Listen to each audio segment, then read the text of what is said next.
हाँ जी, गुरु गोबिंद सिंह जी ਦਾ ਬੜਾ ਸੁੰਦਰ ਫਰਮਾਨ ਹੈ ਕਿ ਇਹ ਮੂਰਖ ਤੇ ਪਖੰਡੀ ਲੋਕੋ, ਤੁਸੀਂ ਜਿਹੜਾ ਹੈਗਾ ਏ ਧਾਰਮਿਕ ਭੇਖ ਦਾ ਜਿਹੜਾ ਹੈਗਾ ਏ ਪਖੰਡ ਕਰਨਾ ਇਹ ਛੱਡੋ। ਸੋ ਇਸ ਤਰ੍ਹਾਂ ਤੁਸੀਂ ਉਸ ਮਹਾਨ ਅਲੱਖ ਪਰਮਾਤਮਾ ਨੂੰ ਕਦੇ ਵੀ ਨਹੀਂ ਮਿਲ ਸਕਦੇ।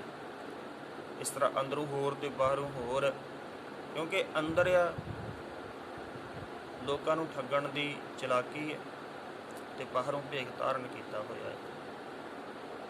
ਸਤਿਗੁਰੂ ਗੁਰੂ ਗੋਬਿੰਦ ਸਿੰਘ ਜੀ ਫਰਮਾਉਂਦੇ ਹਨ, ਕਾਹੇ ਕੋ ਡਿੰਬ ਕਰੇ ਮਨ ਮੂਰਖ, ਡਿੰਬ ਕਰੇ ਆਪਣੀ ਪੱਤ ਖਵਾਏ ਹੈ। ਇਸ ਤਰ੍ਹਾਂ ਤੁਸੀਂ ਆਪਣੀ ਇੱਜ਼ਤ ਪਾਤੀ ਗਵਾ ਰਹੇ ਹੋ ਪਖੰਡ ਕਰਕੇ। ਕਾਹੇ ਕੋ ਡਿੰਬ ਕਰੇ ਮਨ ਮੂਰਖ, ਡਿੰਬ ਕਰੇ ਆਪਣੀ ਪੱਤ ਖਵਾਏ ਹੈ। ਕਾਹੇ ਕੋ ਲੋਕ ਠੱਗੇ ਠੱਗ ਲੋਗਣ, ਲੋਕ ਗਇਓ ਪਰ ਲੋਕ ਗਵਾਏ ਹੈ। ਲੋਕਾਂ ਨੂੰ ਠੱਗਣ ਦੀ ਮਨ ਦੇ ਵਿੱਚ ਆਸ ਰੱਖ ਕੇ ਤੇ ਤੁਸੀਂ ਆਪਣਾ ਲੋਕ ਪਰਲੋਕ ਹੀ ਗਵਾ ਲਿਆ ਏ। ਕਾਹੇ ਕੋ ਲੋਕ ਠੱਗੇ ਠੱਗਣ ਲੋਗਣ, ਲੋਕ ਗਇਓ ਪਰ ਲੋਕ ਗਵਾਏ ਹੈ। दीन दयाल की ठौर, दीन दयाल की ठौर जहाँ तोहे ठौर जहाँ तह ठौर ना है। जिथे वाहिगुरु परमात्मा वसदा है उहदी हजूरी विच तुहानूं कोई बैठण दी जगह नहीं मिलेगी।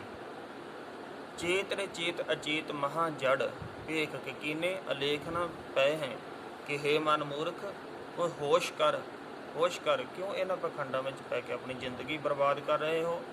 क्योंकि इस तरह तुहानूं परमात्मा नहीं मिलेगा। सो बहु भेख होर बाणी विच फरमान हन, बहु भेख कर भरमाइए मन हिरदे कपट कमाए। बहु भेख कर भरमाइए मन हिरदे कपट कमाए। हर का महल ना पावे मर विष्टा माहे समाए। कि लोगों को ठगण वास्ते बहुते धार्मिक पहरावे धारण करने ते इस तरह करके जिहड़ा हैगा है मनमुख वो परमात्मा की हजूरी विच प्रवान नहीं हो सकता, हजूरी प्राप्त नहीं कर सकता। बहु भेख कर भरमाइए मन हिरदे कपट कमाए। बाहरों भेख करके दिखाने तो मन में हिरदे में खोट है। इस तरह मनुख आप ही भटकना में पै जाता है। हर का महल ना पावी, परमात्मा की हजूरी इस तरह प्राप्त नहीं कर सकता। मर विष्टा माहे समाए, वो सगों विकारां की गंध में फस के आत्मक मौत छेड़ लैंदा है, आत्मक मौते मारिया जाता है। सो गुरु साहब जी होर थावां ते भी सुखमनी साहब की बाणी पढ़ लो। करतूत पशु की मानस चात, लोक प्रचारा करे दिन रात। बाहर भेख अंतर मल माया, शब सनाहे कश करे छपाया। अंतर ज्ञान ध्यान इशनान, अंतर व्यापे लोभ स्वान। अंतर ज्ञान ध्यान इशनान। सो इस तरह करके बहुत सारे प्रमाण बाणी विच आउंदे ने। रहत अवर कश अवर कमावत माननी, प्रीत मुख गंड लावत। जानन हार प्रभु परबीन, बाहर भेख न काहू भीन। अवर उपदेसी आप ना करे, आवत जावत जन्मे मरे। सो गुरु साहब जी यही फरमाते हैं कि जिहड़ा मनुख पखंड करता है, धार्मिक भेखां दे पहरावे पहन के ते पर अंदरों है ठग, वो रब की हजूरी प्राप्त नहीं कर सकता, रब दी नज़रां च प्रवान नहीं हो सकता। वो तो सगों नरकां दे विच ही जावेगा। सो अगली जिहड़ी रहाओ तू अगली तो क्या, अवगुण छोड़ गुणा को धावो, कर अवगुण पछता ही जियो। सर अपसर की सार न जाने, फिर कीच बटाही जियो। कहते हैं कि हे मन लोभ, हे मन अवगुण करने छड्ड दे। अवगुण ही सारी उम्र करी जाएगा तो फिर पछताएगा। अवगुण छड्ड के गुण इकट्ठे करने का यत्न करो, गुण इकट्ठे कर। अवगुण छोड़ गुणा को धावो, गुण इकट्ठे करने का यत्न करो। कर अवगुण पछता ही जियो, अवगुण करके तो पछताना ही पवेगा। सर अपसर की सार ना जाने, फिर कीच बुढ़ाई जियो। कि तू चंगे मंदे की परख करनी नहीं जानता। कि हे मन तू माया दे मोह दे चिक्कड़ विच डुबदा जा रहा है, लिबड़दा जा रहा है, ते चंगे मंदे की तेनों पछाण ही नहीं है। फिदा जिन्नी कमी नाहे गुण, ते कमड़े विसार मत शर्मिंदा थीवही साईं दे दरबार। जिन्ना कम्मां दे विच आत्मक जीवन वास्ते कोई लाभ नहीं आ, ਉਹ ਕੰਮ ਛੱਡ ਦੇਣੇ ਚਾਹੀਦੇ ਨੇ। ਨਹੀਂ ਤੇ ਵੇਖੀ ਕਿਤੇ ਪ੍ਰਮਾਤਮਾ ਦੀ ਹਜ਼ੂਰੀ ਵਿੱਚ ਤੈਨੂੰ ਸ਼ਰਮਿੰਦਿਆਂ ਹੋਣਾ ਪਵੇ, ਪ੍ਰਮਾਤਮਾ ਦੇ ਦਰਬਾਰ ਵਿੱਚ ਤੈਨੂੰ ਸਿਰ ਨੀਵਾਂ ਕਰਨਾ ਪਵੇ। ਸੋ ਅਗਲੀ ਪੰਕਤੀ ਹੈ, ਅੰਤਰ ਮੈਲ ਲੋਭ ਬਹੁ ਝੂਠੇ ਬਾਹਰ ਨਾਵੋ ਕਾਹੀ ਜੀਓ, ਨਿਰਮਲ ਨਾਮ ਜਪੋ ਸਤਿਗੁਰਮੁਖ ਅੰਤਰ ਕੀ ਗਤ ਤਾਹੀ ਜੀਓ। ਕਹਿੰਦੇ ਕਿ ਜੇ ਮਨ ਵਿੱਚ ਲੋਭ ਦੀ ਮੈਲ ਆ ਤੇ ਲੋਭ ਅਧੀਨ ਹੋ ਕੇ ਠੱਗੀਆਂ ਦੇ ਕੰਮ ਕਰਦੇ ਹੋ, ਲੋਕਾਂ ਨੇ ਠੱਗੀਆਂ ਮਾਰਦੇ, ਫਿਰ ਬਾਹਰ ਤੀਰਥਾਂ 'ਤੇ ਨਹਾਉਣ ਦਾ ਕੀ ਲਾਭ ਆ? ਬਾਹਰ ਤੀਰਥਾਂ 'ਤੇ ਇਸ਼ਨਾਨ ਕਰਨ ਦਾ ਕੀ ਲਾਭ ਹੈ? ਇਸ ਕਰਕੇ ਨਿਰਮਲ ਨਾਮ ਜਪੋ ਸਤਿਗੁਰਮੁਖ ਅੰਤਰ ਕੀ ਗਤ ਤਾਹੀ ਜੀਓ। ਅੰਦਰਲੀ ਉੱਚੀ ਅਵਸਥਾ ਤਾਂ ਬਣੂਗੀ ਜੇ ਵਾਹਿਗੁਰੂ ਦੇ ਦੱਸੇ ਹੋਏ ਰਸਤੇ 'ਤੇ ਚੱਲ ਕੇ ਪ੍ਰਭੂ ਦਾ ਪਵਿੱਤਰ ਨਾਮ ਜਪੋਗੇ। ਅੰਦਰਲੀ ਉੱਚੀ ਅਵਸਥਾ ਤਾਂ ਬਣੇਗੀ, ਅੰਤਰ ਕੀ ਗਤ ਤਾਹੀ ਜੀਓ। ਹੁਣ ਜਿੱਥੇ ਤੀਰਥਾਂ ਦੇ ਇਸ਼ਨਾਨ ਦੀ ਗੱਲ ਆਉਂਦੀ ਹੈ ਤੇ ਗੁਰਬਾਣੀ ਅੰਦਰ ਬੜੇ ਪ੍ਰਮਾਣ ਨੇ, ਅਨੇਕਾਂ ਹੀ ਪ੍ਰਮਾਣ ਹਨ। ਅੰਤਰ ਮੈਲ ਜੇ ਤੀਰਥ ਨਾਵੇ ਤਿਸ ਵੈਕੁੰਠ ਨਾ ਜਾਣਾ, ਲੋਕ ਪਤੀਨੇ ਕਛੁ ਨਾ ਹੋਵੇ ਨਾ ਹੀ ਰਾਮ ਇਆਨਾ।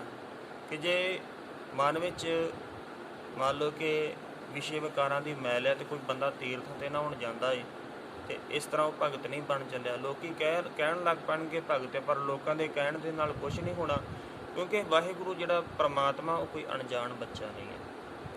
ਹੋਰ ਪ੍ਰਮਾਣ, ਪਾਪ ਕਰੇ ਪੰਚਾਂ ਕੇ ਵਸਰੇ, ਤੀਰਥ ਨਾਏ ਕਹੇ ਸਭ ਉਤਰੇ, ਬਹੁਰ ਕਮਾਵੇ ਹੋਏ ਨੇ ਸ਼ੰਕ, ਜਮਪੁਰ ਬਾਂਧ ਖਰੇ ਕਲੰਕ। ਕਹਿੰਦੇ ਜਿਹੜੇ ਮਨੁੱਖ ਕਾਮ ਕ੍ਰੋਧ ਅਧੀਨ ਹੋ ਕੇ ਪਾਪ ਕਰਦੇ ਹਨ, ਪਾਪ ਕਰੇ ਪੰਚਾਂ ਕੇ ਵਸਰੇ, ਕਾਮ ਕ੍ਰੋਧ ਵਸ ਪੈ ਕੇ ਪਾਪ ਕਰਦੇ ਹਨ, ਫਿਰ ਤੀਰਥਾਂ 'ਤੇ ਜਾ ਕੇ ਇਸ਼ਨਾਨ ਕਰਦੇ ਹਨ ਤੇ ਕਹਿੰਦੇ ਹਨ ਕਿ ਸਾਡੇ ਸਾਰੇ ਪਾਪ ਉਤਰ ਗਏ। ਫਿਰ ਇਹ ਸਾਰਾ ਝਾਕਾ ਲਾ ਕੇ ਫਿਰ ਨਿਸ਼ਚਿੰਤ ਹੋ ਕੇ ਫਿਰ ਉਹੀ ਮੁੜ ਉਹੀ ਪਾਪ ਕਰੀ ਜਾਂਦੇ ਹਨ। ਸੋ ਇਸ ਤਰ੍ਹਾਂ ਦਾ ਜਿਹੜਾ ਤੀਰਥ ਇਸ਼ਨਾਨ ਆ ਉਹ ਤੁਹਾਨੂੰ ਜਮਾਂ ਦੀ ਮਾਰ ਤੋਂ ਨਹੀਂ ਬਚਾ ਸਕਦਾ, ਉਹ ਤੁਹਾਨੂੰ ਧਰਮਰਾਜ ਤੋਂ ਨਹੀਂ ਬਚਾ ਸਕਦਾ, ਉਹ ਤੁਸੀਂ ਬੰਨ੍ਹ ਕੇ ਉੱਥੇ ਨਰਕਾਂ ਦੇ ਵਿੱਚ ਪਾਏ ਜਾਓਗੇ। ਸੋ ਇਹ ਗੁਰੂ ਸਾਹਿਬ ਜੀ ਨੇ ਸਾਨੂੰ ਬੜੇ ਪ੍ਰਮਾਣ ਦੇ ਕੇ ਬਾਣੀ ਵਿੱਚ ਸਮਝਾਇਆ ਕਿ ਇਸ ਤਰ੍ਹਾਂ ਦੇ ਤੀਰਥ ਇਸ਼ਨਾਨ ਕਰਨ ਦਾ ਕੋਈ ਲਾਭ ਨਹੀਂ ਹੁੰਦਾ।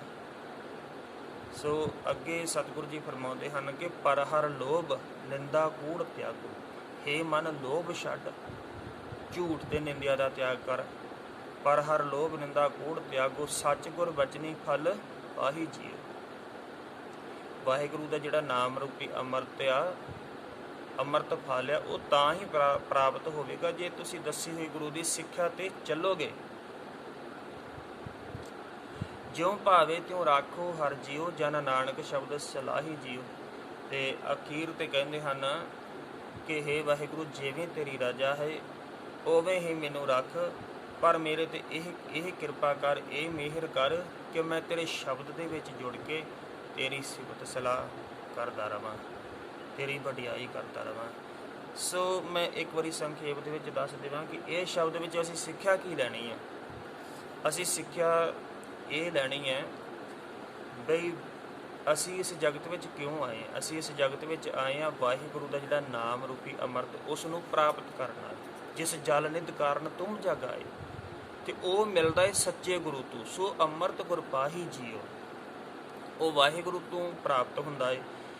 ਫਿਰ ਦੂਜੇ ਨੰਬਰ 'ਤੇ ਇਹ ਆ ਕਿ ਇਹ ਜਿਹੜਾ ਨਾਮ ਰੂਪੀ ਅੰਮ੍ਰਿਤ ਫਲ ਹੈਗਾ ਏ, ਇਹ ਨਾ ਤੇ ਜੰਗਲਾਂ ਵਿੱਚ ਜਾ ਕੇ ਸਮਾਧੀਆਂ ਲਾਉਣ ਦੇ ਨਾਲ ਪ੍ਰਾਪਤ ਹੋਣਾ ਹੈ, ਨਾ ਤੀਰਥਾਂ 'ਤੇ ਇਸ਼ਨਾਨ ਕਰਨ ਦੇ ਨਾਲ, ਨਾ ਕਿਸੇ ਮਨ ਦੀ ਚਲਾਕੀ ਦੇ ਨਾਲ ਪ੍ਰਾਪਤ ਹੋਣਾ ਹੈ। ਸੋ ਇਹ ਪ੍ਰਾਪਤ ਹੋਏਗਾ ਵਾਹਿਗੁਰੂ ਦਾ ਨਾਮ ਜਿਹੜਾ ਹੈ ਉਹ ਵਾਹਿਗੁਰੂ ਪਰਮਾਤਮਾ ਤੋਂ ਕਿਵੇਂ ਪ੍ਰਾਪਤ ਹੋਵੇਗਾ ਕਿ ਦੁਬਿਧਾ ਛੱਡ ਕੇ, ਹੰਕਾਰ ਛੱਡ ਕੇ, ਕਾਮ ਕ੍ਰੋਧ ਲੋਭ ਮੋਹ ਹੰਕਾਰ ਦਾ ਤਿਆਗ ਕਰਕੇ, ਵਿਸ਼ੇ ਵਿਕਾਰਾਂ ਤੋਂ ਉੱਚੇ ਉੱਠ ਕੇ ਤੇ ਪਰਮਾਤਮਾ ਦੀ ਸਿਫਤ ਸਲਾਹ ਕਰਨ ਦੇ ਨਾਲ, ਵਾਹਿਗੁਰੂ ਦਾ ਨਾਮ ਜਪਣ ਦੇ ਨਾਲ ਤੇ ਆਪਣੇ ਜੀਵਨ ਨੂੰ ਪਵਿੱਤਰ ਬਣਾਉਣ ਦੇ ਨਾਲ ਹੀ, ਇਹ ਵਾਹਿਗੁਰੂ ਨੂੰ ਹਰ ਜਗ੍ਹਾ ਹਾਜ਼ਰ ਨਾਜ਼ਰ ਸਮਝਣ ਦੇ ਨਾਲ ਹੀ ਇਹ ਜਿਹੜਾ ਵਾਹਿਗੁਰੂ ਦਾ ਨਾਮ ਰੂਪੀ ਅੰਮ੍ਰਿਤ ਫਲ ਇਹ ਪ੍ਰਾਪਤ ਹੋਵੇਗਾ। ਤੇ ਇਹੀ ਮਨੁੱਖਾ ਜੀਵਨ ਦਾ ਜਿਹੜਾ ਮਨੋਰਥ ਆ, ਤੇ ਇਸ ਤਰ੍ਹਾਂ ਹੀ ਜਿਹੜਾ ਮਨੁੱਖ ਦਾ ਉਹ ਜੀਵਨ ਸਫਲਾ ਹੋਣਾ ਹੈ।